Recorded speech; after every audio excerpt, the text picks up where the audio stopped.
با عرض سلام، در برنامه امروز ما بار دیگر درباره وضعیت زنان در ایران بحث و گفتگو خواهیم داشت، البته با شرکت دو مهمان بسیار عزیز که فعال حقوق زنان و فعال حقوق بشر هستند. قبل از اینکه مهمانهای این برنامه را من خدمتتون معرفی کنم، من میخوام به یه نکته اشاره کنم. من اغلب میبینم نظریه پردازان حکومت اسلامی ایران سعی میکنن موضوع مربوط به زنان را یه موضوع اخلاقی نشون بدن. اغلب اونا استناد میکنن به احکام دینی یا احادیث و نتیجه میگیرن که باید ما حقوق زنان رعایت بشه. در اینجا این سوال پیش میاد: آیا واقعا موضوع مربوط به زنان یه موضوع اخلاقی است؟ به نظر من با یه نگاه علمی میشه اینو رد کرد. درست نیست، چون تمام تحقیقات علمی نشون میده که برابر حقوق بودن زنان و مردان یکی از پایه‌های اصلی منافع ملی کشور رو تشکیل میده. من براتون یه مثال میزنم. مثلا در امر تولید عوامل مختلف دخیلن. البته تولید در حوزه‌های مختلف صورت میگیره، در حوزه محصولات صنعتی، تولیدات علمی، تولیدات ادبی، تولیدات هنری و غیره. به هر حال به طور کل در تولید عوامل مختلف دخیلن. من تولیدات صنعتی را خدمتتون مثال میزنم. در تولیدات صنعتی عواملی از قبیل زمان، سرمایه، مواد خام و زمین و نیروی کار نقش تعیین کننده داره. کدوم یکی از اینها عامل کلیدی محسوب میشه، نقش مرکزی داره؟ نیروی انسان. انسان از عوامل دیگه در تولید محصولات صنعتی مثل زمان، سرمایه، مواد خام یا زمین بهره میگیره، دست به تولیدات صنعتی میزنه. بعد از انقلاب صنعتی در کشورهای غربی شدیداً نیاز به نیروی کار بود. آمار و تحقیقات نشون میده که درجه اشتغال بین زنان خیلی پایین بود.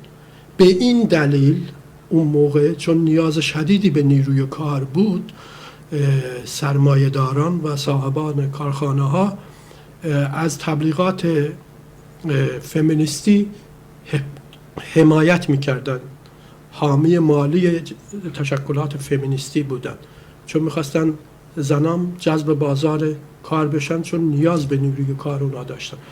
البته من بعضی مواقع میشنوم سوسیالیستا و نیروهای چپگرا در ایران ادعا میکنن که گویا نیروهای مثل سرمایه‌داران، کارخانه داران مخالف جریانات فمینیستی هستن. در واقع این درست نیست.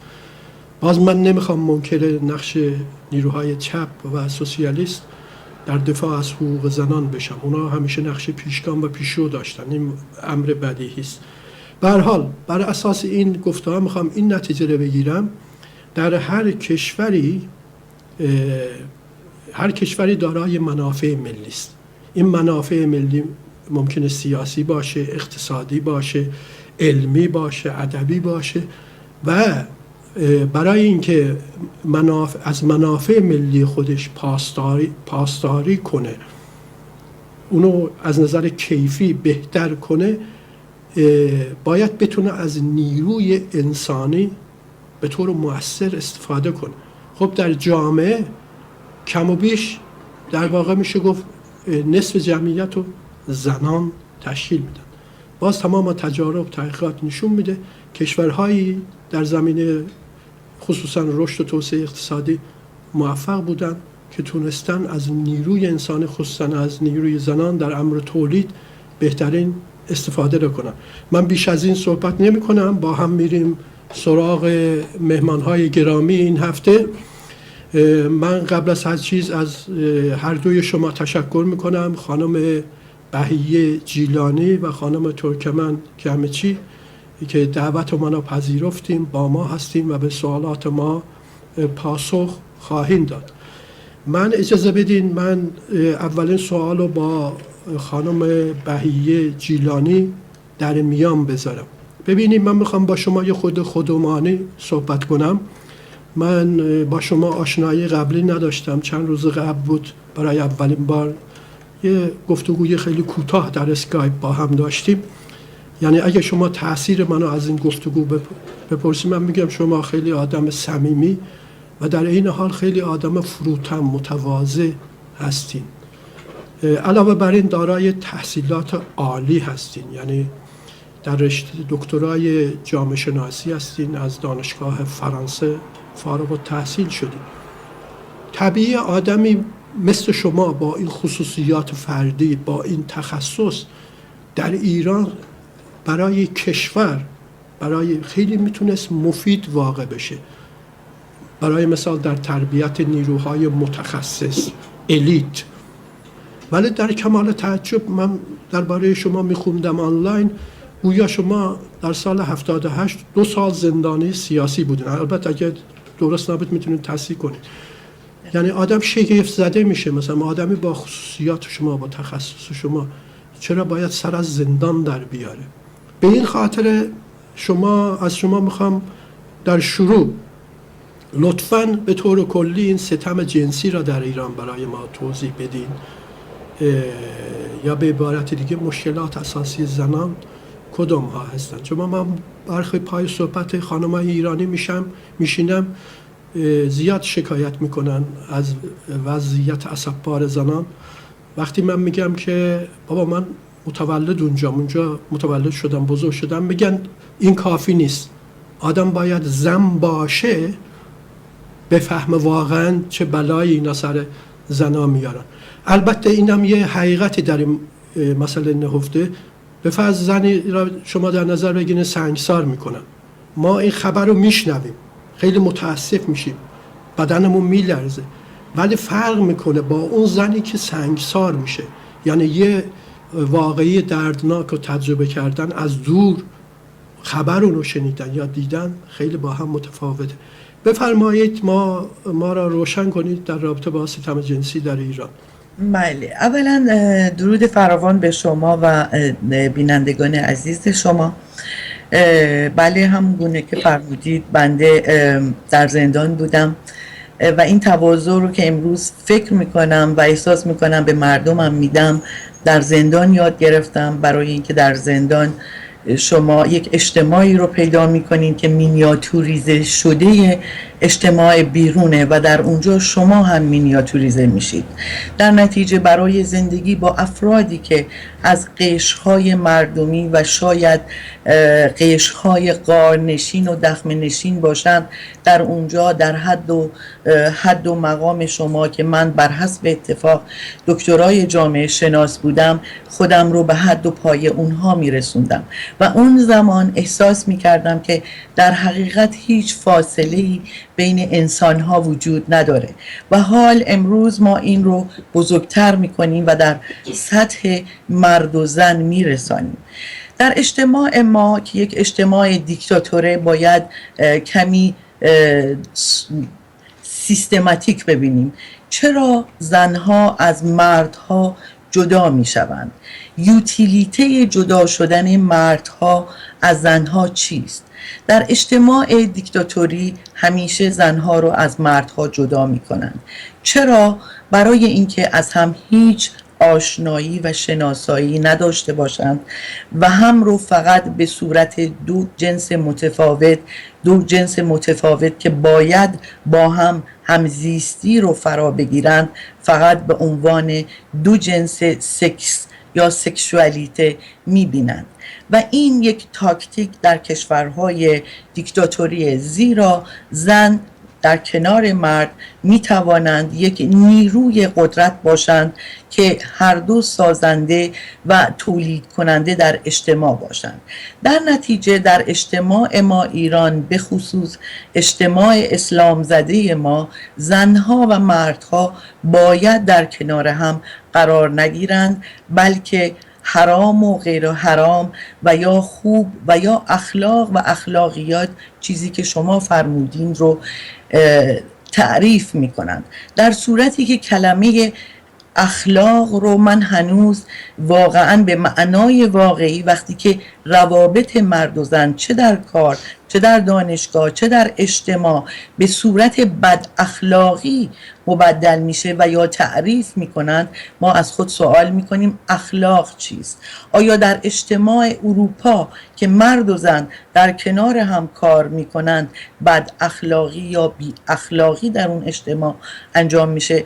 پس این اندیشه ها و این تعاریف تولیداتی هستند از اجتماعات دیکتاتوری که زن و مرد برای هم حرام و با هم بودن بد و غیر اخلاقی تعریف میشه.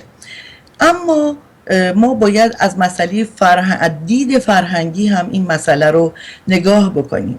وقتی که ما وارد درون اجتماع یا در اجتماع زنان وارد میشیم و با آنها سوال میکنیم و تعاریفی که آنها از خوب و بد به ما میدهند کمی بیمارگونه است. یعنی من فکر میکنم که این مشکل بی‌عدالتی و نابرابری زن و مرد امروز در اجتماع، نه امروز بلکه در تاریخ، کمی خود زنها این مشکل رو می آفریدند. برای مثال مادر همان گونه که می تواند یک مظلوم یا یک بازنده اجتماعی باشه، خودش تولید کننده فرهنگه. این افراد ظالم یا زورگو که ما اسمش رو مرد گذاشتیم که حق زن رو زیر پا له میکنه، در دامن زنها تربیت میشن. در نتیجه من این فرهنگ مرد سالاری رو کمی مادر رو در او گناهکار میبینم، زیرا یک زن همیشه اقلن در نه این شامل تمام اجتماعات، شاید اجتماع اروپایی هم این برتر سالاری رو داره، زنها کلن پسر رو ترجیح میدن. البته در تاریخ این پسرخواهی یا اینکه هر مادری آرزو داشت پسر می داشت رو در اجتماع و بدساختاری اجتماع باید پیدا کرد که مادر همیشه نیاز به یک پروتکشنی داشته به نام پسر که این پروتکشن در حقیقت به او قدرت میداده. در نتیجه این فکر قرون وسطایی هنوز در اجتماعات حاکمه که حتی مادر آمریکایی نیز ترجیح میده که پسر به دنیا بیاره و این حس، فرانسواز دوریتو میگه جنین در 15 روزگی دارای حسه. پدر باید دستش رو روی شکم مادر بگذاره و با بچهش صحبت بکنه و به بچهش بگه که تو بچه عشقی و تو خواسته شده ای و ما منتظر دیدن تو هستیم. اما ما خیلی دور از واقعیت هستیم که امروز بخواهیم واقعا زن رو از لحاظ روانشناختی جراحی بکنیم و او رو به چالش بکشیم.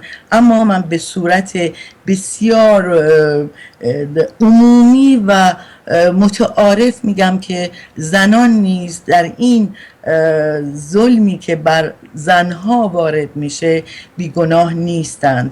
در نتیجه باید امروز نگاه زنان رو نسبت به خودشون و خواستشون دموکراتیزه بکنیم. یعنی این زنی که باید این دموکراسی رو در جهان پایدار بکنه با تربیتی که به فرزندانش خواهد داد و این باید یک ریتم آموزشی بشه برای پرورش آیندگان که چه زن باشه که چه مرد باشه. در نتیجه من فکر میکنم و نقش فرهنگ و تربیت رو پررنگ میکنم و اون رو به دوش زنان میگذارم تا بتوانند این برابرخواهی که امروز آرزوش رو دارند بتوانند در آینده پیاده بکنند. در نتیجه من فکر میکنم نگاه زنان رو باید به اجتماع تغییر داد و این تغییر نگاه مطمئناً در مردان حاکم خواهد شد و مردان رو نیز برابر خواهند کرد و این فرهنگ ماست که هنوز زن ایرانی براش خیلی ارزش قائله.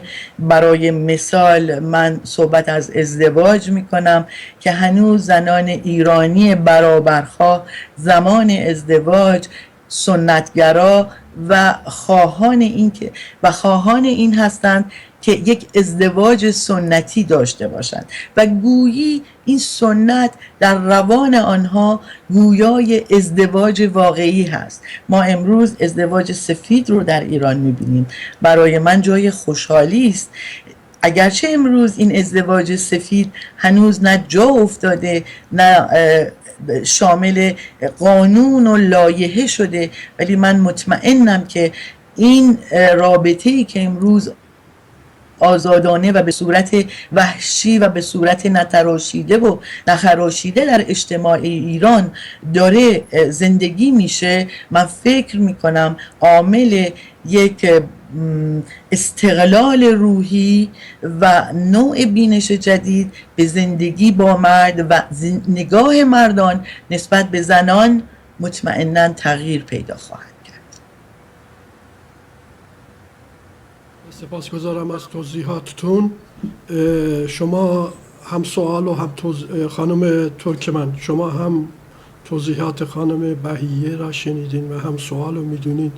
من علاقه‌مند بودم جواب شما را هم بشنوم در این رابطه با این سوال مشخص. البته من توضیح بدم که من شما را مدت طولانی میشناسم از طریق شبکه‌های اجتماعی. خانم ترکمن به زبان‌های مختلفی تسلط دارن، معمولا به ترکی و فارسی می نویسن و از انگلیسی هم ترجمه می کنن به فارسی. با بعضی از رسانه‌های بین المللی مصاحبه داشتن، خصوصا در رسانه‌های گروهی جمهوری آذربایجان نقطه نظرات ایشون منعکس میشه. من یادم سال قبل بود ما یه سمیناری میخواد در اینجا برگزار بشه، من مسئول تبلیغات این سمینار بودم به نام جایگاه زن در دنیای ترک. در واقع اولین فردی که ما به نظرمون رسید دعوت کنیم در واقع خانم ترکمن جمعچی بود. ما با شما تماس گرفتیم، متاسفانه شما در کانادا زندگی میکنین، نتونستیم بیاییم، منتها جای خالی شما دیده میشد. و اما صحبت کردن با شما، توصیه های شما به ما خیلی کمک کرد که اون سمینار پربار برگزار بشه. من میخوام به این وسیله تا حالا تشکر نکرده بودم در این باره، از شما الان فرصتی دست داد، از شما تشکر کنم. بفرمایید جواب شما را اگر نقطه چیزی میخواین اضافه کنیم به توضیحات خانم بهیه، جواب شما را بشنویم. خانم ترکمن گمچی. من هم سلام میگم خدمت شما و بینندگانتون. فقط اضافه کنم که من کانادا نیستم، آمریکا. از صحبت‌های خانم بهیه استفاده کردم. من در ادامه صحبتاشون اینو اضافه بکنم که در واقع ستم جنسی توی ایران یه ستم چند لایه است. یک بخشش که در واقع ستم تاریخی در حق زن هست که در واقع فقط شامل زنهای ایرانی هم نمیشه و مشمول همه زنان توی دنیا هست. از زمانی که انسان دست از شکار میکشه و شروع به کشاورزی میکنه و بحث مالکیت خصوصی بنا نهاده میشه، از اون زمان در واقع شالوده مالکیت خصوصی و نظام سرمایه‌داری در واقع زن رو توی موقعیت فرودست قرار میده. این یک بحث جهانی هست و یک بحث تاریخی هست که میشه راجع بهش صحبت کرد. اما در مورد زنان ایران در واقع اتمسفر زندگی توی جامعه‌ای که قوانین اسلامی و قوانین شریعت در اون جاری هستش و از طرفی مردم توی یک جامعه‌ای که به لحاظ سنتی عرف اسلامی در اون نهادینه شده زندگی میکنن، زنان از این بابت هم در واقع تحت یک ستم مضاعف هستن. این در واقع تبعیض از قوانین تبعیض‌آمیز شریعت گرفته، از وقتی که یک دختر بچه به دنیا میاد، از زمانی که حق انتخاب پوشش نداره و از 9 سالگی باید روسری به سر بکنه، یعنی به یک بچه 9 ساله و پدر رو حاکم یک دختر بچه قرار میده و پدر این امکان رو داره که اون دختر رو در 9 سالگی شوهر بده. و این همینطور ادامه پیدا میکنه از تا در مدرسه و توی اجتماع و محدود کردن حضور زن در اماکن عمومی. ما زنهای ما نمیتونن در ورزشگاه حضور داشته باشن و اینو میخوام اضافه بکنم که این محدود کردن زن و این جداسازی زن از مرد حتی فقط مشمول قوانینه که دولت جمهوری اسلامی اون رو وضع کرده نمیشه. در خود خانواده ها هم که اونجا خیلی مسائل قانونی و در واقع حضور جمهوری اسلامی حضور نداره، در سطح خانواده ها و در سطح فامیل کوچیک هم این اتفاق میفته که دختر و پسر رو از هم جدا میکنن. امکان مشارکت دخترها رو در واقع توی بحث های عمومی خیلی امکانش کم هست. این همینطور ادامه پیدا میکنه، یعنی بحث عدم مشارکت حضور زنان در اماکن عمومی محدود به اماکن عمومی در واقع خارج از خونه که قانون اون رو تعیین میکنه نمیشه و که در داخل خونه هم این مسئله وجود داره، تا اینکه به ازدواج میرسه که این قوانین شریعت حقیقتا زن رو توی یک موضعی قرار میده که میشه گفت در واقع اون رو به صورت یک برده جنسی در اختیار شوهر قرار میده و خروج زن از منزل، خروج زن از کشور، حق طلاق، حضانت بچه ها، حق تعیین، حق اسکان، اینکه کجا در واقع زندگی بکنن، حق اشتغال و تمام اختیارات یک زن رو در اختیار بعد از پدرش، بعد از ازدواج در اختیار شوهرش قرار میده و به این ترتیب زن رو در یک موقعیت کاملا فرودست قرار میده. و از طرفی من میخوام باز به یه نکته دیگه اشاره بکنم که گفتم تبعیض جنسی در ایران چند لایه هستش. همه زنانی که در واقع مجبور به در واقع زندگی در شرایط و اتمسفر یک کشور اسلامی هستن، از طرفی نیمی از این زنها متعلق به جامعه اکثریت نیستن، یعنی نیم همین جامعه زنان ایران متعلق به زنانی هستن که یا دینشون متفاوته، اتنیک متفاوتی دارن، زبان متفاوتی دارن، مذهب متفاوتی دارن و به این ترتیب نصف این زنان حتی در مقایسه با همون زنانی که فرودست هستن در یک موقعیت فرودستری قرار میگیرن. یعنی یک تبعیض چند لایه بر زنان ایرانی وجود داره و این رفته رفته شدت و درجهش هر چقدر که یک زن از مرکز فاصله میگیره، شدت تبعیضی که بر اون وارد میشه خیلی بیشتر و قابل لمس‌تر هست. بله، تشکر میکنم از توضیحاتتون. ببینید من یه سوالی میخوام بکنم، میخوام جواب توضیحات هر دوی شما را بشنوم. طبیعی است. ببینید علل وضعیت موجود و علت مهمه. ما فقط صحبت همون رو درد بذاریم، درد رو توضیح بدیم مشکلی حل نمیشه. باید یه راه حلی هم پیدا کنیم. اگر میخوایم راه حل پیدا کنیم باید علتهای این مشکل رو بدونیم. چرا مثلا الان زنان در این وضعیت اسفناک گرفتار اومدن. منتها من در رابطه با این برنامه، این دومین برنامه است من در رابطه با زنان در واقع شرکت میکنم. خب پرسجو میکردم، بعضی عکس‌ها را، فیلم‌ها را نگاه میکردم. مثلا بعضی مواقع میدیدم یه خانومیه یه روسری سیاه تنش کرده، یه کلاشنکوف دستش گرفته، میگه من سرباز ولی فقیه هم، سرباز ولایت فقیه. خب آدم اینو شگفت، آدم نمیتونه بفهمه. مثلا آدم زن باشه با اون لباس، با اون شکل و شمایل، بگه من اونم کی؟ سرباز علی خامنه‌ای. آقای حتما پروفسور استفان هاوکینگز اسمشو شنیدین، بزرگترین فیزیکدان عصر ماست. راجع به رونالد ترامپ، شما در آمریکا زندگی میکنه خانم ترکمن، میدونون خیلی آدم عجیب غریبی، حرفای شگفت زده میزنه. ایشون یه مصاحبه داره در رابطه با ایشون، میگه من تونستم رازهای هستی را بفهمم، اما راز محبوبیت رونالد ترامپ رو بین آمریکایی‌ها نمیتونم بفهمم. یعنی شگفت زده میشه. آدم واقعا بعضی چیزا رو نمیفهمه. مثلا یه خانم با این لباس، با این وضعیت چرا میخواد سرباز علی خامنه‌ای بشه؟ باز من بر اساس تجربه شخصی میگم، وقتی انقلاب شد من خیلی خانم‌ها رو میشناختم در دانشکده حقوق در تهران. اینا بلافاصله روسری خودشون، نه اینکه کسی اینا رو مجبور کنه، در اقوام در اون محله کسا خودشون رو میخواستن تطبیق بدن. یعنی یه حرکت نیرومند فمینیستی که به وجود بیاد که بخوان از حق و حقوق خودشون دفاع کنن به وجود نیامد. در واقع میشه اینطوری سوال مطرح کرد: علل چیست و خود زنان تا چه اندازه مسئول این وضعیت هستند؟ خانم بهیه جواب شما را بشنویم. بله، من فکر میکنم که در ایران مانند مشکلی که در همه جای دنیا هست وابستگی به یک گروهه.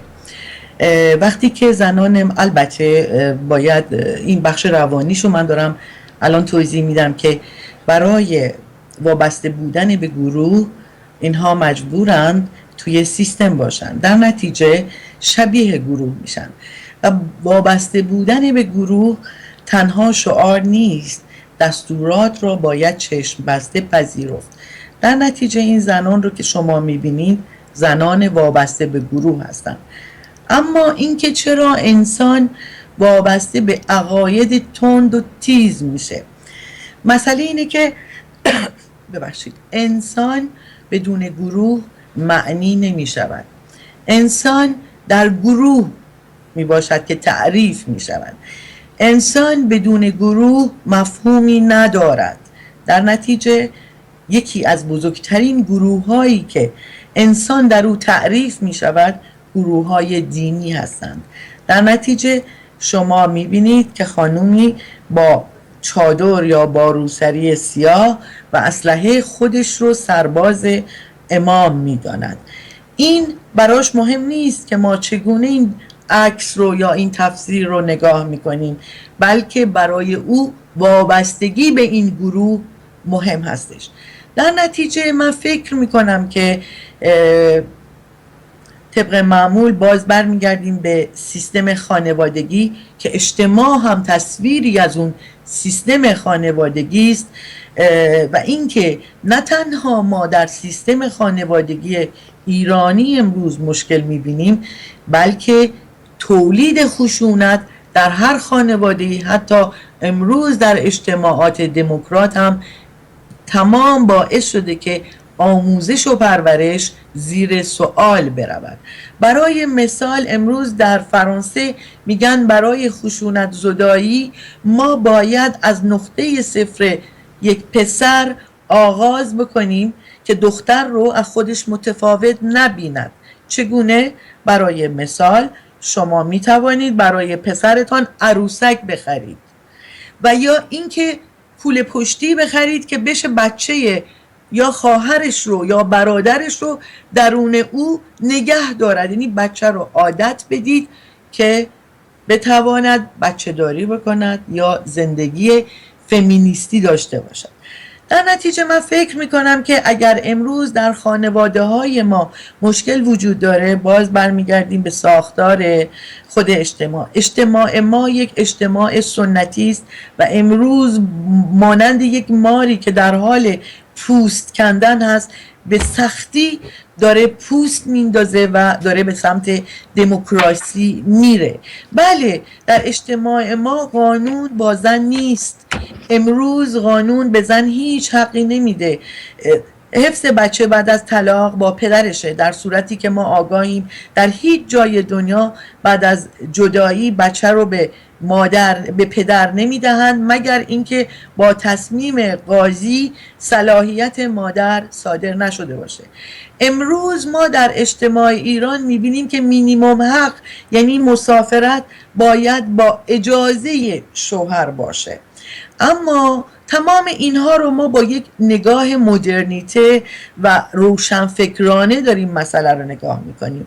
ما کاملا باید زنان ایران رو با اونها در تماس باشیم و خواست آنها را بدانیم. امروز شمار 7% ملت ایران که روشنفکرهای ما رو تشکیل میدهند و نه بیشتر که نیمی بیشتر آنها زنان هستند، گویای اینه که تمام زنهای ما در هر جای ایران خواهان مدرنیته نیستند. به همین علت زنها رو میتواند، دولت میتواند این زنها رو به زندان بکشاند. در نتیجه من فکر میکنم این ظلمی که امروز ما میبینیم نتیجه تاریخی داره. زن ایرانی فقط قبل از دین زرتشت در جایگاه خودش بوده. یعنی چی؟ تا زمانی که زن قدرت کشاورزی، قدرت دامپروری داشته، سلطه دست او بوده، جنگ میکرده، سلطه دست او بوده و با پیدایش صنعت و صنعت شخم زدن به زمین کم کم قدرت از دست زنان خارج میشه و دین زرتشت در ایران به جایگاه زن هیچ نوع کمکی نکرده، برعکس چیزی که امروز میخواهند به ما بگویند که زن در دین زرتشت جایگاه بالایی داشته. در نتیجه من فکر میکنم که شرایط امروز ما رو دلیلش رو باید در تاریخ پیدا کرد و امروز ما یک گردش کامل در رفتار و زنان ایرانی میبینیم. ما 38 سال پیش دیدیم که زنان ایرانی در کنار مردان پا به پا انقلاب رو به ثمره رسوندند. یعنی چادر برای زن ایرانی در اون روز یک عامل مخالفت با رژیم قبلی بود، اما جمهوری اسلامی توانست چادر رو بر سر ایرانی به عنوان یک ارزش نشان بده و زن ایرانی کاملا آگاهانه با خواسته به سمت جمهوری اسلامی رفت، ولی بدون شناخت. کاملا گویای این است که جمهوری اسلامی یک حکومت ناشناخته بود. زنان ایرانی حجاب رو پذیرفتند، علاوه بر این که پذیرفتن بعد مبدل به قانون شد که مبدل به حجاب اسلامی که سمبل جمهوری اسلامی شد. امروز اگر زنان ما حجاب اختیاری رو انتخاب بکنند و دارای حجاب اختیاری داشته باشند، دیگر در ایران حکومت جمهوری اسلامی وجود نخواهد داشت. جمهوری اسلامی تمام دستاوردهایی که زن از 100 و اندی سال پیش به دست آورد، مانند قدرت تحصیل، مانند قدرت دانشگاه رفتن، حتی ما وزیر زن داشتن و این گویای اینه که جایگاه زن نه به اعلا اما در حال تکان خوردن بود. اما جمهوری اسلامی با آمدنش و قانون رو قانون اسلامی کردن و زن رو بردن به 2400 سال پیش، این یک تضاد بزرگی ساخت. زن ایرانی حتی با حجاب و با تمام نابرابری ها ما امروز میبینیم که درصد آنها در دانشگاه ها بی نهایت بالاست. اگرچه بعد از دانشگاه اجتماع درهای بیزینس و اقتصاد رو به روی او باز نمیکنه، اما همون تحصیلات برای زن تولید یک شخصیت جدیدی میکنه که حتی میتواند یک مادر روشنفکری باشه. در نتیجه من فکر میکنم و کاملا با خانم ترکمن موافق هستم که شرایط زن امروز در ایران بسیار نابسامانه، اما من آینده رو بی نهایت روشن میبینم برای زنان. این که در زندانهای ما درصد بالای زندانی ها زنان هستند، این گویای بر اینه که زنان در حال مبارزه هستند و این مبارزه گویای این هست که بر جایگاه امروزشون زنهای ما خوشحال نیستند و من کاملا امیدوارم که آینده زنان و قدرت و انقلاب بر علیه جمهوری اسلامی مطمئناً زنان خواهد بود، زیرا این 38 ساله ظلمی که بر زن ایرانی رفته، البته باز برمیگردیم به مسائل اتنی هایی که در ایران وجود دارند. 100% برای مثال زنان کرد سنی و یا اتفاقاتی که برای بهایی ها و دیگر اعتقادات و یا همین طوایف، من کاملا آگاه هستم که امروز بر زنان عشایر و بر زنان دیگر بسیار ظلم وارد میشه، اما این ظلم نه تنها بر زنان طوایف هست بلکه بر کل زنان هست و نه تنها بر زنان هست بلکه بر کل اجتماع که نیمی از آنها مردان هستند و باید اعتراف کنیم که ظلم وارد بر اجتماع امروز شامل زنان و مردان میشه و اجتماع ماست که در حقیقت نیاز به یک چنج، نیاز به یک نمیخوام کلمه سرنگونی رو به زبان یا جنگ رو به زبان بیارم، فقط امیدوارم این دور گذار یک دور آرومی باشه. اگرچه نمیخواهم به خودم زیادی امیدواری بدهم، مطمئناً اتفاقات با گل و شیرینی نخواهد بود، اما آرزو میکنم که صدمات به قشر اجتماعی کمتر و کمتر باشه. بله، متشکرم. خانم ترکمن توضیحات شما رو بشنویم. بفرمایید. سوالتون این بود که دلایل رو من سوال کردم که علل وضعیت موجود چیه؟ چرا زنان در این وضعیت اسفناک گرفتار شدن؟ آیا خودشون در واقع به وجود اومدن این وضعیت مسئول هستن؟ خانم بهیه توضیح دادن که اونایی که به فرض مثلا از حکومت جمهوری اسلامی حمایت میکنن، خودشون سرباز علی خامنه ای میدونن، میخوان با خودشون با گروه تطبیق بدن. البته اینو میشه گفت که این چرا میخوان با یه گروهی خودشون رو تطبیق بدن که بر ضد منافع اوناست؟ پس اینا از آگاهی کافی برخوردار نیستن. در واقع خودشون یه آدم بالغی یعنی این وضعیت میخوام با اونا بدرفتاری بشه. میشه این نتیجه رو گرفت. خانم ترکمن عزیز بفرمایید. حقیقتش اینه که در واقع ظلمی که تبعیض و ظلمی که در حق زنان ایرانی بوده در واقع بازم یه ریشه تاریخی داره، ولی اگه بخوایم به تاریخ معاصر برگردیم، در واقع جامعه ایرانی از مشروطه به این طرف واقعا یک جامعه استبداد زده بوده. شما توی یک جامعه ایرانی استبداد زده حتی اگر انقلابی هم ببینید، انقلابی هم رخ بده، این انقلاب خیلی نخواهد تونست، همونطور که در انقلاب 57 نتونست در واقع دموکراسی و آزادی اندیشه رو با خودش به همراه بیاره. پس یکی از دلایلش من فکر میکنم واقعا این استبدادی بوده که توی 150 سال گذشته بر جامعه ایرانی وارد شده و خیلی از کسایی که روشنفکران، حتی معدود روشنفکرهایی هم که در واقع بروز و ظهور پیدا کردن، به نوعی سرکوب شدن و اون انقلاب 57 هم که خودش به هر حال خیلی جای بحث داره.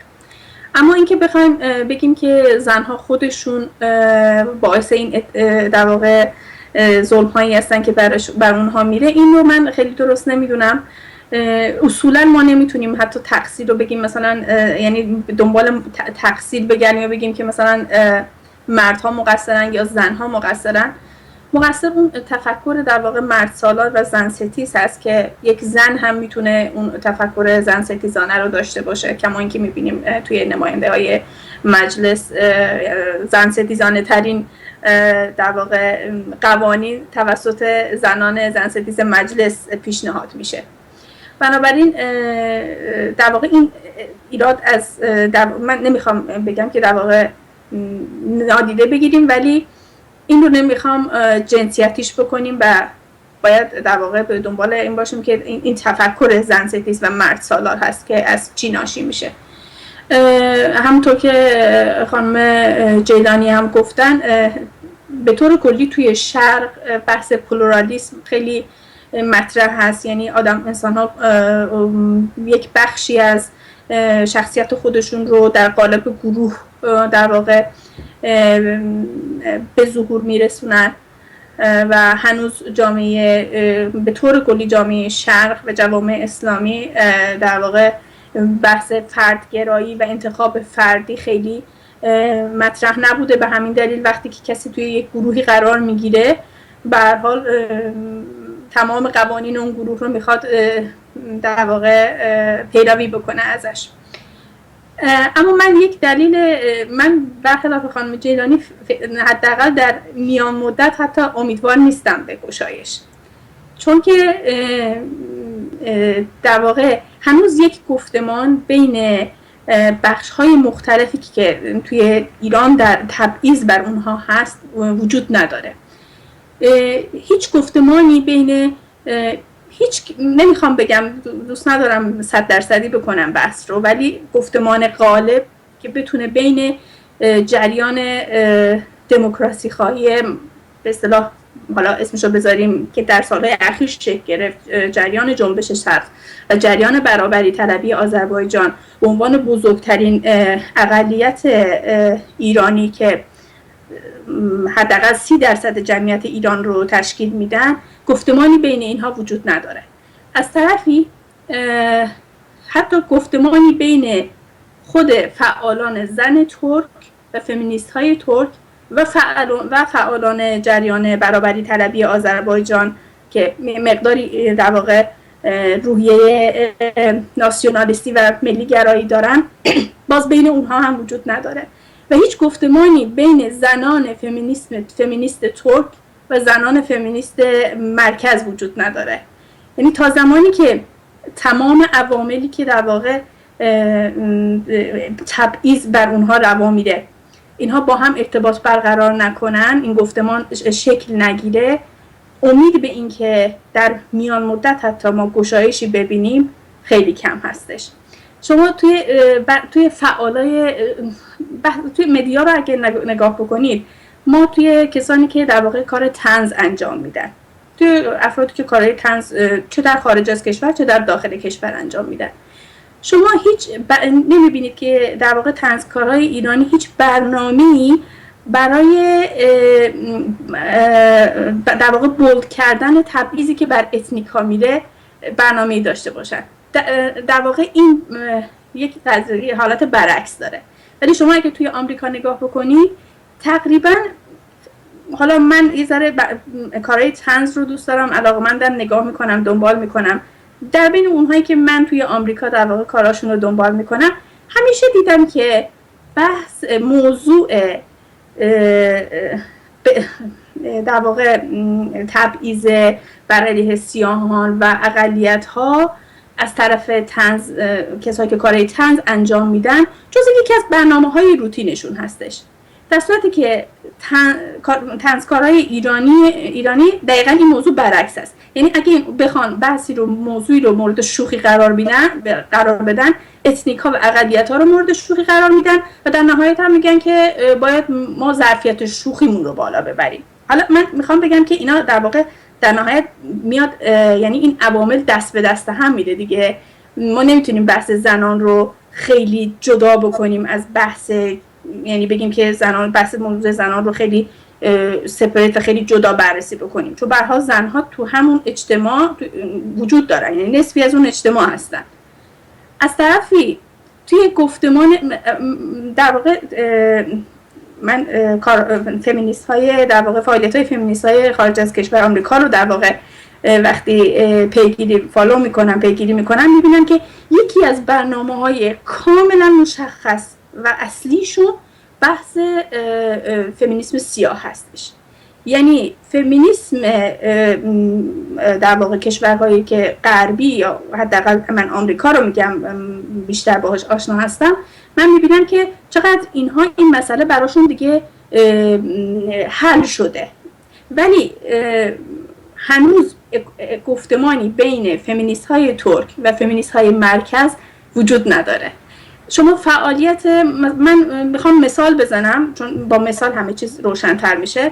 مثلا به عنوان مثال خانم مسیح علی نژاد، به هر حال ایشون کسی هستن که فعالیت‌ها ایشون رو در شناخته شده هستن در دنیا، فعالیت‌های ایشون رو در واقع شناختن به عنوان کسی که صدای زن ایرانی هست. بحث خیلی هم قابل، من در واقع قدردانی هستش، بحث موضوع در واقع موضوع پوشش اختیاری رو در واقع پیگیری میکنن، فعالیت‌های بسیار خوبی داشتن.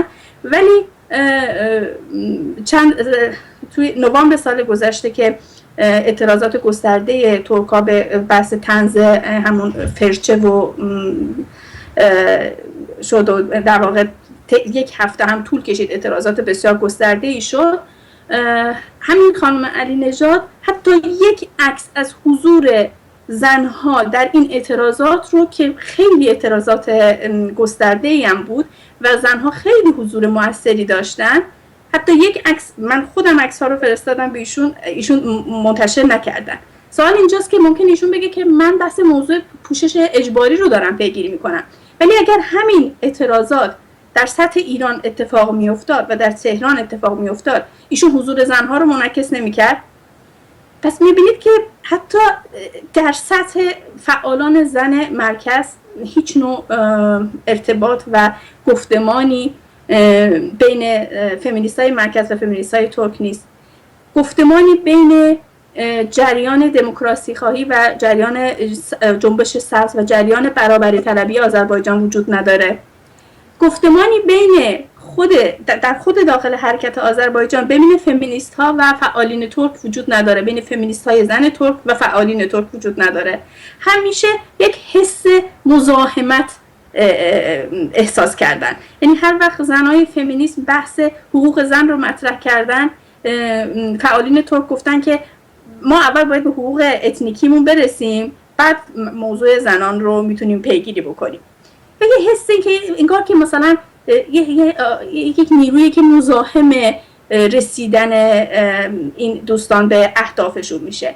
و حتی فمینیست های مرکز و فعالین زن، من با خیلی هاشون در ارتباط بودم، اونها هم همینطور. یعنی وقتی بحث مسائل اتنیکی رو مطرح میکنیم احساس میکنن این موضوعیه که خیلی اهمیت نداره، ما باید اول حقوق زنان رو در یک دایره بزرگتر اول حقوق زنان رو پیگیری کنیم، بعداً مثلا پیگیر حقوق اقلیت‌ها و حقوق اتنیک ها خواهیم بود. در صورتی که این در واقع حقیقتاً اگر موازی پیش نره هیچ اتفاقی نخواهد افتاد. نظر من هست. من میخوام بگم که اما در سطح فعالین شما ببینید، ما توی روزهای گذشته، من میخوام بگم بحث فرهنگی هست. آقای عباس کیارستمی فوت کردن، به هر حال جای تأسف هم داشت. ایشون از کارگردان‌های مطرح دنیا هستن و در ایران سوابق بسیار درخشانی داشتن، در دنیا فیلم‌هاشون جوایز متعددی گرفته. ولی همین آقای کیارستمی در مورد زن، من عیناً میخوام جملات رو بخونم، مصاحبه‌ای داشته که توی VOA هم در واقع پخش شد، من عیناً میخونم صحبت‌های ایشونو. ایشون درباره زنها میگه هیچ تلاشی برای فهم زن جواب نمیدهد. راهکار عملی این است بی آنکه زن را بفهمی و بی آنکه بخواهی درکش کنی بتوانی دوستش بداری. مشکل اصلی رابطه بین زن و مرد مسئله عدم تفاهم است. چیزی نیست که قابل فهم باشد و قابل درک. آنچه مسلم است ما دنیای مشترکی نداریم. دو جهان متفاوت برای مردان و زنان وجود دارد. حالا بخشی از ماجرا برمیگردد به مسائل هورمونی، بخشی به مسائل و مسئولیت‌های اجتماعی. مثلا علاقه مردها بیش از هر چیز به شغلشان است، اما درباره زنها این استثناست و قاعده این نیست. اگر نخواهند کار کنند با افتخار میگویند مدتی میخواهم کار نکنم و زنانگی کنم. اما مرد اگر فکر کند که میتواند کار نکند و کارش را تعطیل کند، اولین کسی که او را تعطیل میکند همسرش است. این طولانی است، من نمیخوام حالا همش رو بخونم، ولی این به هر حال نگاه یکی از کارگردان‌های موفق و نگاه کسی هستش که در واقع فیلمساز هست، کارگردان هست. یعنی ما حتی در این سطح هم به هر حال یک فیلمساز و یک کارگردان به لحاظ درکش از اجتماع انتظار میده که در شرایط در لول خیلی بالایی قرار داشته باشه. ولی ما میبینیم که حتی در سطح فیلمسازان و کارگردان‌های ما که اینقدر شهرت هم دارن، هنوز در واقع به مسئله زن به این گونه نگاه میکنن. مثالات زیاده، یعنی موارد زیاده، یعنی من میتونم خیلی مثال بزنم از اینها. در هر حال این که ما این رو هم حتی در مورد مسئله این که گفتید که زنها باعث این هستن، تحقیقات هم باز نشون میده. من مقاله‌ای رو توی نیویورک تایمز میخوندم که تحقیقات نشون میده که 1500 شرکت و در واقع به مدت 20 سال تحقیق کردن و به این نتیجه رسیدن که در واقع مردها مانع از پیشرفت زنان برای رسیدن به پست های مدیریتی میشن. من اتفاقا ترجمه هم کردم این رو توی وبسایت پیس فمینیست لب، انشالله توی چند روز آینده میگذاریم. بله متشکرم. من میخوام یه مقدار مکس کنم روی این وابستگی های اتنیکی، چون هم خانم بهیه به اون اشاره کردن هم خانم ترکمن. میخوام یه مقدار بیشتر این مسئله شکافته بشه، الان فرصتی دست داده. ببینید مثلا من میخواستم کلیپ درست کنم برای مصاحبه امروز و مصاحبه‌ای که هفته قبل بود، مثل که من با خانم سیمین صبری داشتم. مثلا وقتی اکثر و فیلم ها رو نگاه میکنیم تا اونجایی که مربوط به زنان آذربایجانی میبینیم شعارهای بالای سرشون گرفتن Stop Racism Against Turks، نژاد پرستی را بر علیه ترکان متوقف کنید. البته به انگلیسی می نویسن که همه متوجه بشن اینا چی میخوان. یا مسئله زبان و تحصیل به زبان مادری را مطرح میکنن، ولی وقتی مراجعه میکنی به زنان فارسان میبینی اصلا این شعار ریسیسم یا تحصیل به زبان مادری مطرح نیست.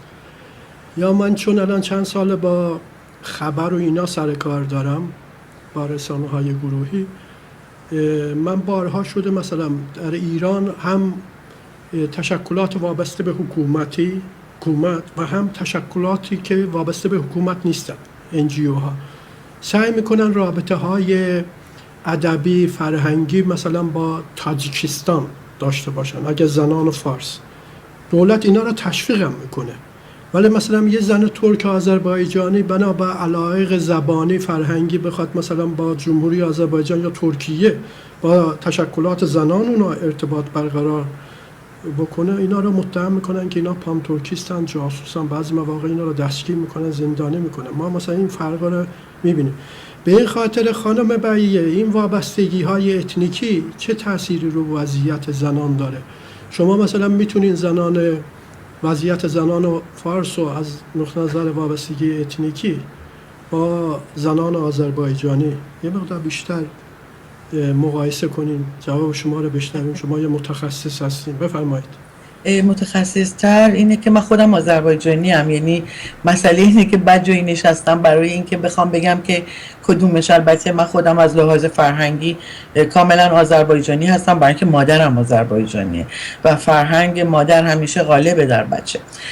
اما فارس هستم برای اینکه در پدرم فارس بود و من جنگ طایفه به خصوص در خانواده خودم که ترک و فارس بودن، البته ترکوفون و فارس بودن، در نتیجه این رو زندگی کردم. ولی خب در خانواده من دموکراسی برقرار بود. اگه پدر من یک رئیس بود هیچ موقع با زن تبریزی ازدواج نمی کرد. اما این موضوع امروز بسیار سیاست زده شده و سیاست ها بی نهایت از این مسئله دارن سوء استفاده میکنن. البته من فدرالیسم رو میپذیرم، ولی زمان داره فدرالیسم.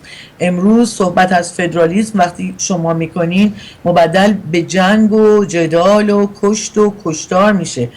من فدرالیسم رو زمانی میپسندم که مانند انگلیس با یک رفراندوم و با آدم هایی که اسلحه نیست که جواب میده برای حل مشکلشون. به همین علت من فکر میکنم که جمهوری اسلامی امروز مسئله اقوام رو پررنگ کرده برای اینکه از اتحاد اقوام با ملت اقوامی که ایرانی هستن، من چیز دیگری نمیتونم بگم که اقوام آذری ایرانی نیستن یا کردها ایرانی نیستن یا اهوازی ها ایرانی نیستن. اینها کاملا سیاسی هستند. باید در زمانش به وجود بیاد، زمانی که اقتصاد مملکت پویاست، زمانی که فرهنگ ملت بالاست و این مسئله فدرالیسم. زبان مادری، من کاملا خودم در منزل ترکی صحبت میکردم با مادرم، با پدرم. امروز به زبان فارسی درس خوندم. حال اگر به جای زبان فارسی زبان ترکی بود برای من هیچ فرقی نمی کرد. امروز من به زبان ترکی می نوشتم. برای من زبان مادری یا اینکه در مدارس امروز زبان مادری یا بچه ها به زبان مادری درس بخونن هیچ مشکلی نیست، اما باید ما یک زبان ملی داشته باشیم. اگر امروز ما یک کشور با مرزهای تعریف شده خودش داریم زندگی می کنیم، باید زبان ملی داشته باشیم. اما نسبت به انتخاب زبان ملی هیچ آلرژی ندارم که آیا این زبان ترکی باشه، فارسی باشه، عربی باشه، هیچ فرقی نمیکنه. اما من در کنار زبان مادری به نام ملیگرایی، به نام وطن، مطمئناً یک زبان ملی باید وجود داشته باشه که زبان دوم باشه. یعنی شما در مدرسه به ترکی زبان درس میخونین اصلا مهم نیست، ولی باید زبان دیگری در کنارش وجود داشته باشه. چرا؟ چون اون زبان ما رو، وطنمون رو تعریف میکنه. حال مگر اینکه شما به کلمه وطن و یک پارچگی وطن ایمان نداشته باشی، ولی من ایمان دارم.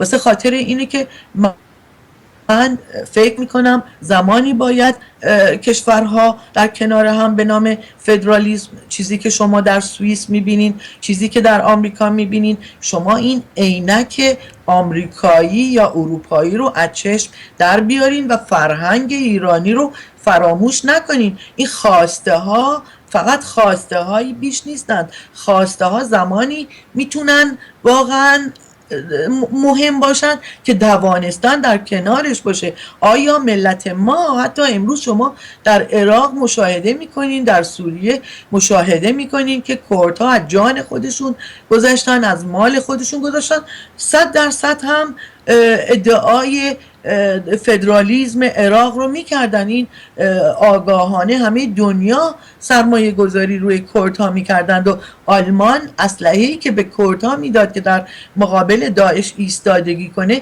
با فکر و اندیشه میداد. میگفت آیا ما داریم این کمکی که امروز به کردهای عراق میکنیم و اسلحه ها رو در کنار اینها قرار میدیم و اینها رو آموزش جنگی میدیم، فردا اینها در مقابل اقوام دیگر عراق ایستادگی نخواهند کرد؟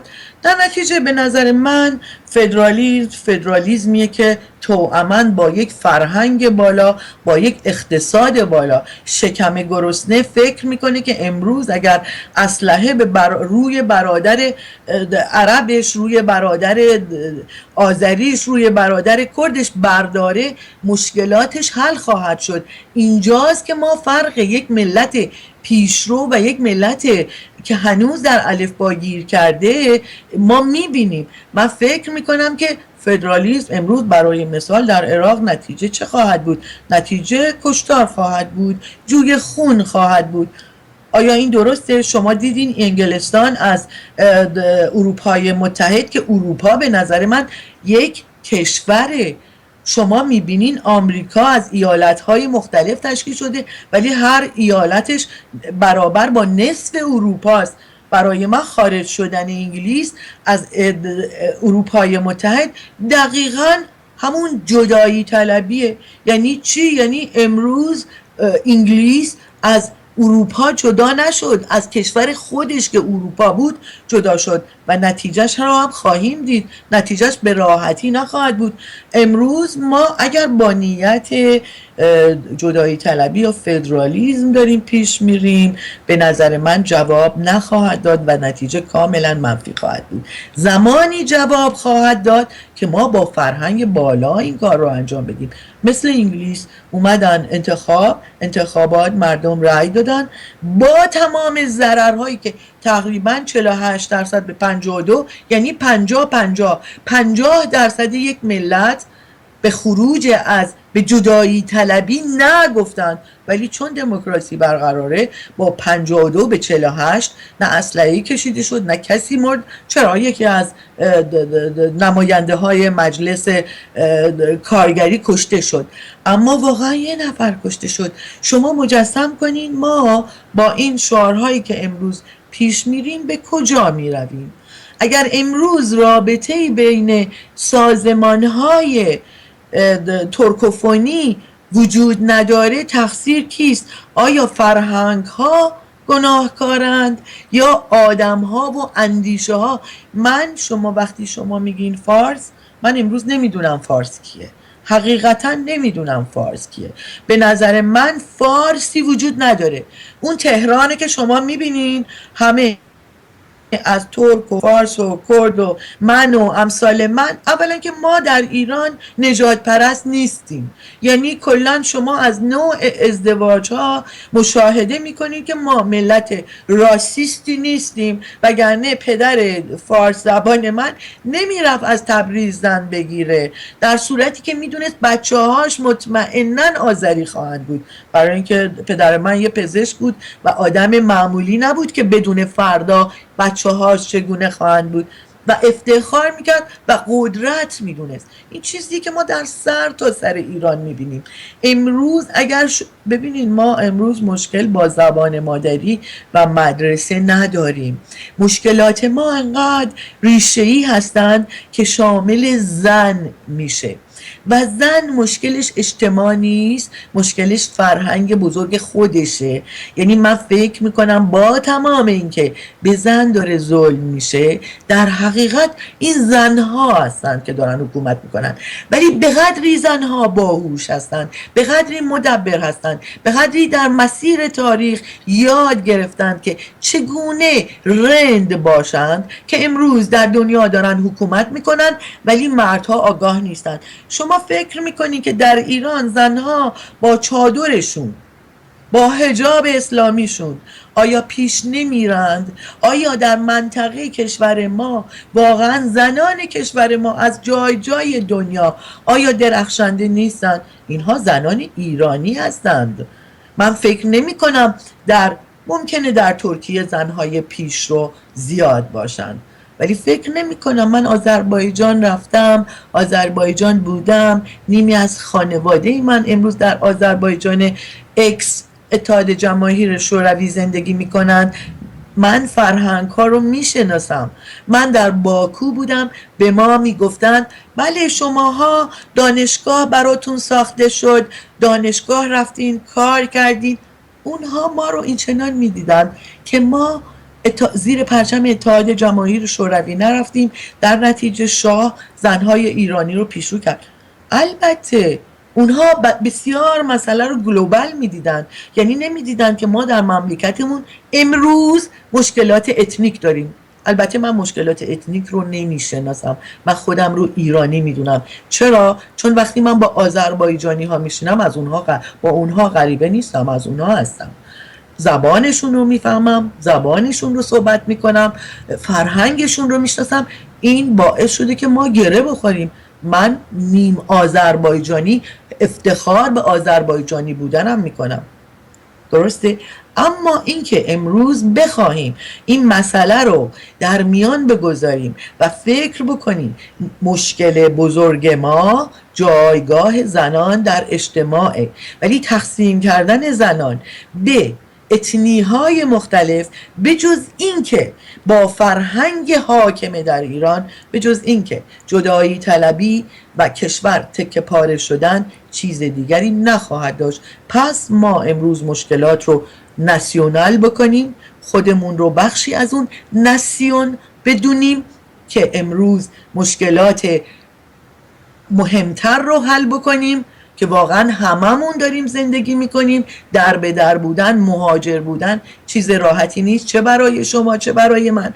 در نتیجه امروز ما ایرانیتمون رو پررنگ بکنیم تا اینکه بتونیم مشکلات رو حل بکنیم. مطمئناً حق و حقوق اتنی‌ها در جایی حل خواهد شد. اگر این مشکلات جدایی طلبی نباشه مطمئناً حل خواهد شد. چرا؟ چون ملت ایران من و شما هستیم که خواهان حل مشکلات به صورت دموکراتیک هستیم. من مشکلات شما رو درک میکنم و شما مشکلات من رو درک میکنین و یک بعدی مسئله رو نگاه نمیکنین. و این ببینین امروز سیاست داره دخالت میکنه در مسئله اقوام در ایران. ما این رو آگاه هستیم. چرا امروز مشکلات اقوام دارن پررنگ میشن؟ آیا این یک سیاست زدگی نیست؟ مشکلات واقعی هستند. من نمیگم مشکلات واقعی نیستن، تاریخی هستن، من نمیگم تاریخی نیستن، اما آیا زمانش خوبه؟ ما امروز دشمن بزرگ داریم، کسی که مملکت ما رو داره تاراج میکنه. آیا امروز درد من و شما مشترک نیست؟ و آیا درد من و شما امروز در ارجحیت قرار نگرفته که بله من و شما امروز در کنار هم دیگه میاییم مشکلاتی رو حل میکنیم که فردا ما در او مشترک المنافع خواهیم بود. اون روز ما خیلی دوستانه تر این شیرینی رو تقسیم خواهیم کرد. ولی امروز من فکر میکنم که ما به قدری این دشمن به قدری قویه که اجازه نخواهد داد نه شما وجود داشته باشید نه من، ولی من و شما میتونیم کنار بیاییم چون ما نسل آنها نیستیم، اعتقاد آنها رو نداریم. در نتیجه من فکر میکنم که امروز مسئله اتنی ها بله مشکلات هست، ولی من فکر میکنم که باید ما از خودمون آغاز بکنیم. حتی احترام به اقوام وظیفه ماست. اونهایی که با طنز توهین میکنن محکوم هستند. کسانی که از طنز، زبان طنز امروز سوء استفاده میکنند مقرس هستند و افرادی هستند که مأموریتی دارند و مأموریت این افراد اگر به هدفشون برسند مطمئناً به نفع ما نخواهد بود. و من خودمون رو یکی میدونم، یعنی مشکل شما رو مشکل خودم میدونم، همان گونه که دوست دارم شما مشکلی نداشته باشین، مشکل شما حل بشه، پس ما باید در کنار هم باشیم. امروز تنها راه جواب دیکتاتورهایی که میخواهند ما رو تکه و باره بکنند متحد بودنه. ما در ایران، شما در ایران زندگی کردین، ایران مال شماست، آینده ایران خوب هم مال شماست. بله بسیار سپاسگزارم خانم بهیه از توضیحات شما. خانم ترکمن، سوال مشخص دیگه، این وابستگی های اتنیکی در ایران چه تأثیری رو وضعیت زنان داره؟ من از شما میخوام استدعا کنم شما هم اگه البته یه مقایسه کردین شما و بعضی موردها اشاره کردین، لطفاً اینو یه مقدار بیشتر توضیح بدین. بفرمایید. من بیشتر جوابم رو سعی میکنم در جواب به فرمایشات خانم جیلانی باشه، از میان اون در واقع شنونده خودش خیلی مسائل رو در واقع بهش میرسه. در واقع بین صحبت‌های شما باز من دقیقاً همون صحبت‌هایی رو شنیدم که معمولاً از فعالان زن مرکز میشنوم، اینکه ما مشکلات مهمتری داریم، ما اول باید این مشکلات رو حل بکنیم بعد برسیم، یا اینکه میگن که یعنی صرف اینکه ما به مسئله اقوام احترام میگذاریم این هیچ چیزی رو حل نمیکنه، یا اینکه یا خیلی هستن اصلا ترک هستن میان میگن که من خودم ترکم. حالا شما که میگید آذری، اصلا اینجا خودش جای بحث هست که اصلا کلمه آذری یعنی جعل نام یک اتنیک از ترک به آذری خودش اصلا یک ظلم در حق اون اتنیک است. ترک‌های ایران بیشتر از تمام اتنیک‌های ایران مورد ظلم بودن، چرا که حتی اسمشون جعل شده و الان توی بسیاری از رسانه‌ها جمهوری اسلامی، از رسانه تلویزیون دولت ایران و حتی مدیای خارج از کشور ما خیلی راحت می‌بینیم که از کلمه آذری استفاده می‌کنن. ترکایی که تا همین چند سال پیش که وقتی جوک براشون درست میکردن میگفتن ترک، در واقع کسی قصدش از گفتن یه ترک استانبول نبود، ترکای ترکیه نبود و این کلمه‌ای بوده که در واقع از زمان استالین خلق شد و دولت جمهوری اسلامی هم دید که به هر حال ایده خوبی است برای جلوگیری از ایجاد این حس مشترک بین ترک‌های ایران و ترک‌های منطقه. به هر حال اینو میخوام بگم که موضوع از طرف دولت ایران بحث سیاسی شده، یعنی اتفاقا امنیتی شدن قضیه از طرف در واقع نظام جمهوری اسلامی بوده، نه از طرف که مردمی که و حرکت آذربایجان که خواستار یک در واقع برابری اتنیکی و برابری شهروندی هستش. ببینید بحث مادر بزرگ عمه من وقتی تلویزیون داره نگاه میکنه، به من یادم است که مادر بزرگم به من میگفتش که دخترم من که سواد ندارم که بفهمم توی تلویزیون چی میگه، در حالی که برای نگاه کردن و لذت بردن از برنامه تلویزیون نیاز به سواد نیست. این رو یعنی سواد نیاز نداره، یعنی اگر در زبان اون برنامه تهیه بشه،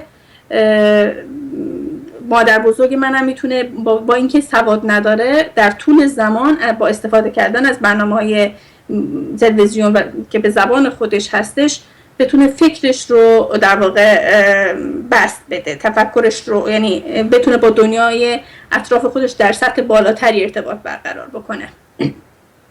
ما نمیتونیم در واقع اینو بگیم که این که میفرمایید که زبان مادری الان فعلا مشکل اصلی ما نیست. در واقع این رو منی که اون نیاز رو در خودم احساس میکنم، منم که تعیین میکنم که این مسئله من هست، مسئله من نوعی هست یا نیست. یعنی اینکه کسی نیازی داشته باشه و اون رو مطرح بکنه و بهش بگن که نه این نیاز تو نیست، اینو من درست نمیدونم. جعل هویت ترک‌های ایران رو از ترک به آذری رو خودش رو این مسئله رو یک نمونه ای از در واقع جعل هویت اونها میدونم. این هم در واقع یک ظلم هستش. و من چند تا مورد دیگه در واقع میخواستم بگم، الان دیگه حضور ذهن ندارم در جواب فرمایشاتتون.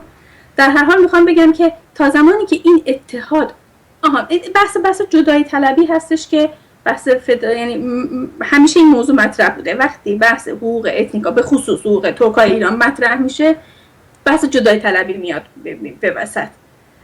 در واقع اینم باز من فکر میکنم که این خیلی درست نیست. یعنی به صرف نگرانی از جدایی طلبی که خیلی هم احتمال دوری هست، یعنی خیلی هرچند یک خواسته اون بحث همونطور که شما گفتید حتی به جدایی طلبی هم در چارچوب یک خواسته دموکراتیک میشه پاسخ داد، ولی با توجه به شرایط ایران من فکر میکنم اینقدر این مسئله امکانش ضعیف هست و خیلی دور میبینم که من فکر میکنم این بیشتر از طرف کسانی که نمیخوان تکثر رو توی ایران قبول بکنن در واقع مطرح میشه، برای اینکه موضوع تکثر رو در واقع یک موضوع امنیتی به یک موضوع امنیتی تبدیل بکنن.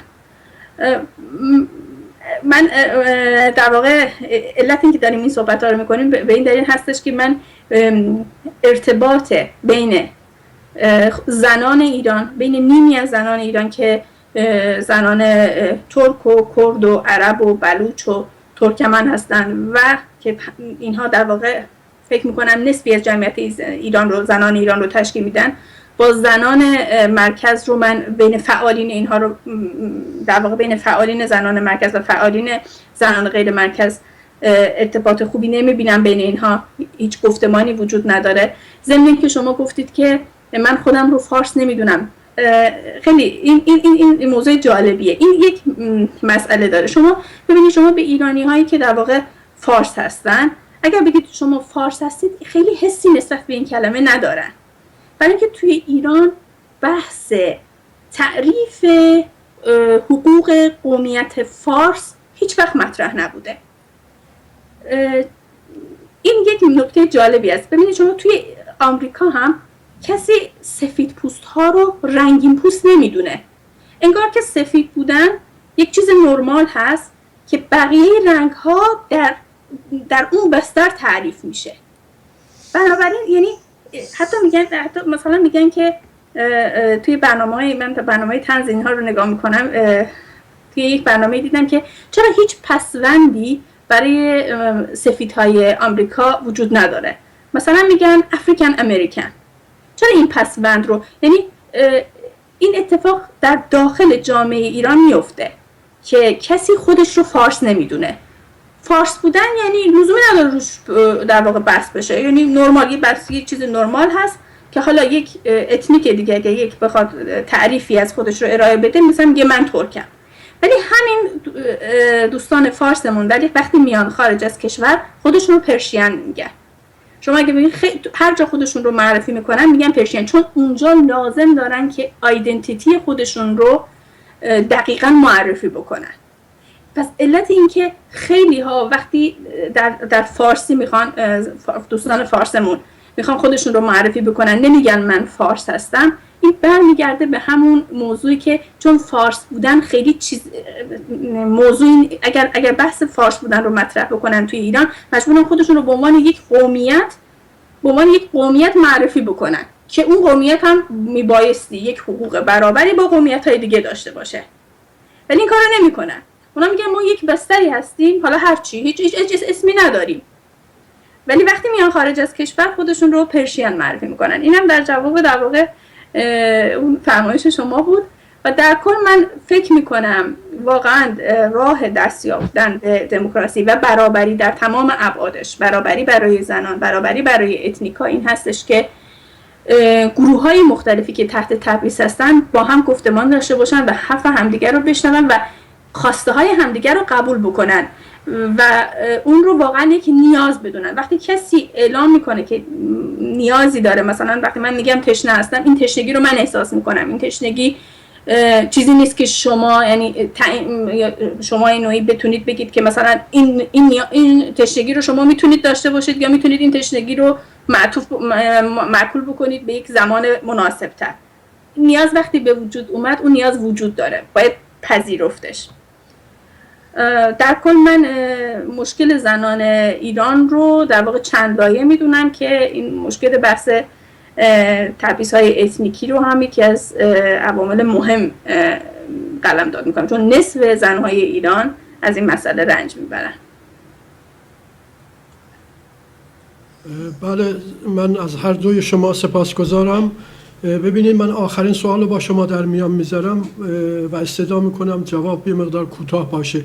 ببینید آیا در ایران برای همبستگی وسیع بین زنان برای احقاق حق وجود داره؟ با این توضیحاتی که شما دادیم به نظر من کار خیلی سختی خواهد بود، ولی با این حال یه حرفای امیدبخش، حرفای مثبت میخوام بشنوم.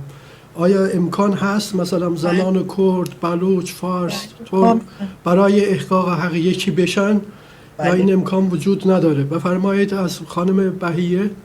به نظر من کاملا وجود داره. امروز زنان مشکلاتی دارن که مرزها رو میگذرونن و کاملا انترنشنال میشن. مشکلات زنان فقط مشکلات زنان ایرانی نیست، مشکلات زنان مسلمان هست، مشکلات زنانی، مشکلات ادیان وجود دارن. شما میبینید که امروز زنانی که تدریس میکردن در منزل امروز به اسم بهاییت اونها رو دستگیر میکنن تو زندان. در نتیجه من فکر میکنم زنان مشکلشون از اتنیها کاملا میگذره و کاملا یک جایی زنان مشترک میشن. ما خودمون داشتیم یک همچین همبستگی رو با زنان، ولی چون مسائل اتنیکی درونش وارد شد ما مسیر رو از دست دادیم. در صورتی که اگر ما زنان مسائل اتنی رو کنار بگذاریم و فقط به مسائل زنان بپردازیم، مطمئنا در سطح جهانی ما میتوانیم کارهای بزرگی انجام بدیم. ما میتونیم ارگانیزاسیون هایی داشته باشیم که با زنان جهان، با ارگانیزاسیون های مبارزه حقوق زنان جهانی در رابطه باشیم و بتونیم این شرایط رو در کشور خودمون پیاده بکنیم، درس‌های اونها برای ما درس بشن و درس‌های ما برای اونها.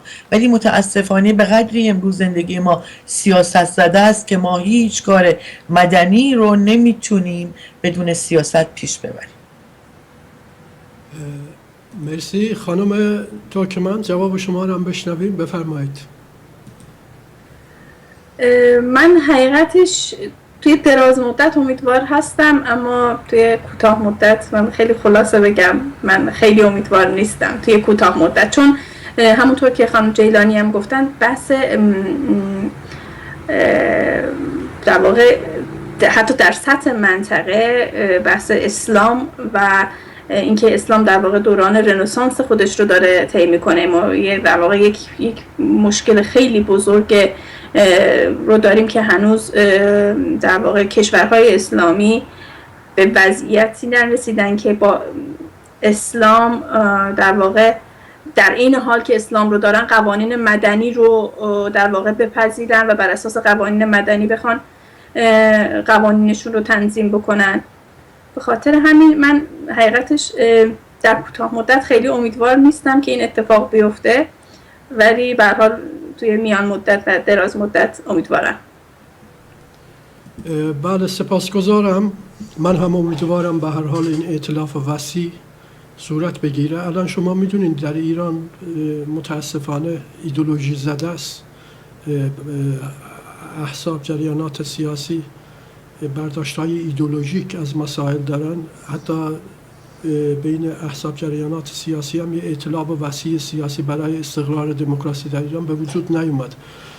یعنی اون فرهنگ پلورالیسم، کلکتیویسم، یعنی به صورت جمعی کار کردن جا نیفتاده. امیدواریم در کوتاه مدت احتمالش نمیره، ولی در دراز مدت امیدوارم این عملی بشه. به هر حال من از هر دوی شما متشکرم که وقت گذاشتین با ما بودین. من برای هر دوی شما آرزوی موفقیت دارم. موفق و پیروز باشین. دوستان عزیز، فقط من میخوام یه توضیحی بدم. بعضی دوستان من یکی دو بار توضیح دادم، ما به طور زنده پخش نمی کنیم این برنامه را، منتها ما اونو ادیت هم نمی کنیم یا یه جایشو کم کنیم یا یه چیزی زیاد کنیم، این کار رو نمی کنیم. همونطور که شروع می کنیم برنامه را ضبط می کنیم و بعداً پخش می کنیم. به هر حال امیدوارم برنامه ما مورد تایید شما باشه. موفق باشید. ممنون خانم جیلانی. ممنون از شما. امید دیدار. همچنین خداحافظ.